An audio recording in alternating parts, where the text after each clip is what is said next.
need ei ole välja mõeldud asjad, need on eksisteerivad asjad. Neid toodetakse, neid ostetakse, kellelegi on need vajalik. Ja inimeste suhe asjadega on tegelikult olnud alates inimese tekkest sisuliselt alates, et inimene mingeid asju on alati vajanud. Me oleme suhteliselt selline, mingis mõttes, kui meil niimoodi keset loodus pannakse, oleme üsna abitu liik. Meil on vilets karbkatte, eks ole, me ei saa talvel ilma hakkama, eks ole, et meil oleks midagi seljas. Meil on viletsad küülised. Meil on soovib samuti tõsta. Ma mõtlen veel selle, et lisaks tabliite ja kreemi ka ei nagu niisugune odav. Ma ostan need.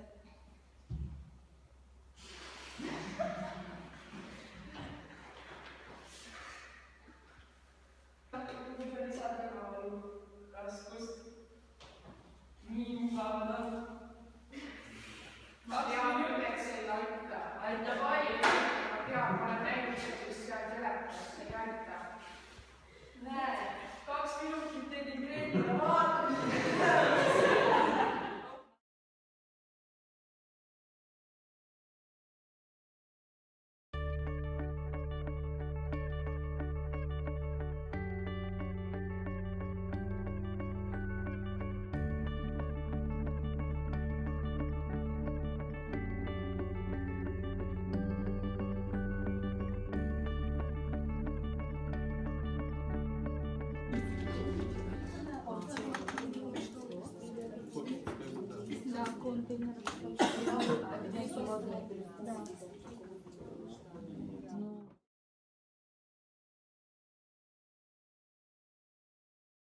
Больше мусорных контейнеров и ухаживать за природой.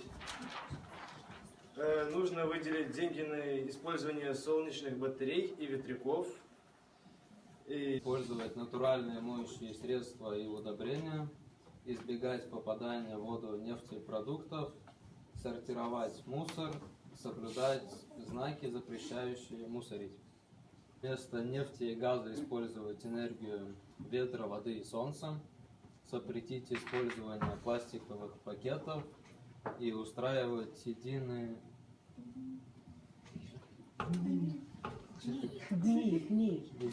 дни по уборке и благоустройству территорий. Третье. Мы думаем, что Европа должна быть единым, то есть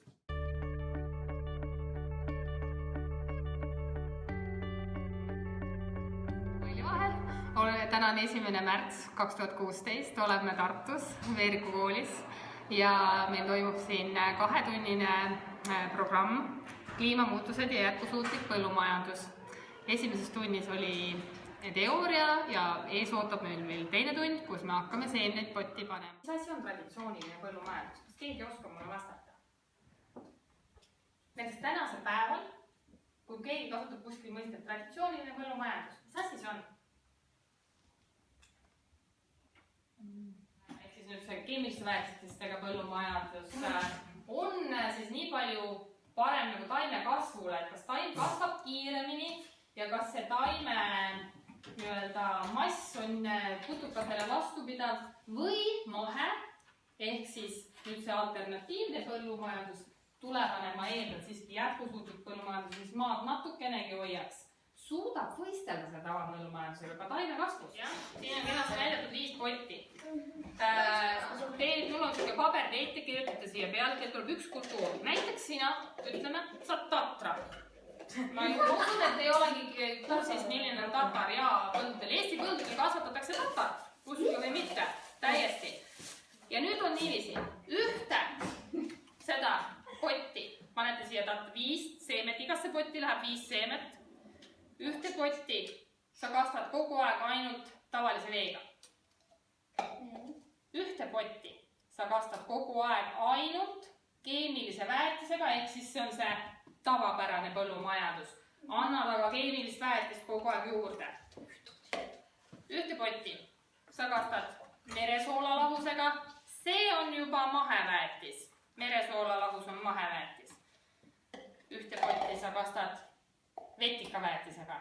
See on ka maheväetis. Kus me nüüd saame? Minu käest. Ja ühte potti sa kastad vetika pluss soola segulahusega, mis on siis maheväetiste segu. Mikspärast keemilise väetisega on ainult üks pott? On sellepärast, et üldiselt kiputaksegi tavapõllumajanduses kompleksväetised kasutama, kus on kohe nii-öelda, mina ütlen gemüüse, ehk siis segu kõikidest nii-öelda mineraalainetest, mida siis arvatakse, et taimele vaja oleks. Pestitsiididega iseenesest me otseselt tegelema ei hakka. Ma väga loodan, et siin selle ajaga endale pestitsiide külge, või ütleme putukaid külge ei hangi, et 3. peale sool pluss vetikas, 4. peale vesi ja 5. peale keemiline. Saite igaüks aru? Igale ühele nimi, aga siis see sool, vetikas, sool pluss vetikas läheb eraldi. Lõigake endale igaüks 5 tükki siit valmis. Näiteks 5 lõik. Sul on mulda vaja. Ei tea, Sina saad mulle igasse potti 5 sendist vahe. Et kes ei ole seemneid pannud, sõrmega lükkad auväiksest igat potti kastate erineva lahusega, aga see kogus peab alati olema sama. Isegi kui tundub, et üks pott on märjem kui teine, vahet ei ole, kogus läheb ikkagi sama, muidu me ei saa sealt võrreldavaid tulemusi kätte. Ja kui järgmine tund tulete ja teil on ikka potid väga märjad, kas siis üldse kastame? Ei.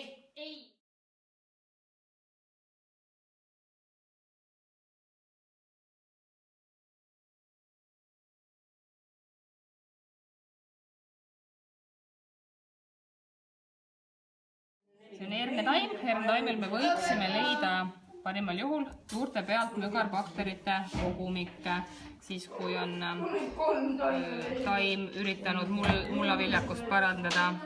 Aga kas me nüüd leiame, kuna taim on veel nii väike, ta ei ole suureks kasvanud, siis me ei pruugi neid mügaraid niimoodi märgata, et selleks on natukene nii, vaatame. Aga kas ma pean ubal ära murdma niimoodi? Ei, ual ka võtad koos juurtega, uba on ka libikaieline taim.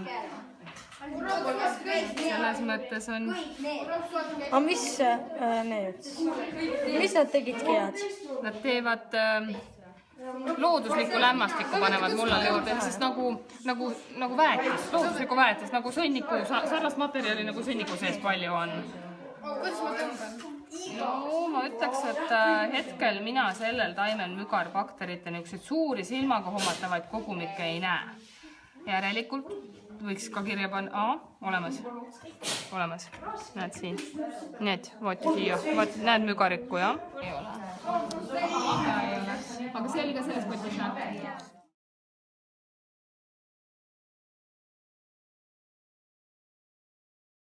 Selline aparaat, selle nimi on refraktomeeter.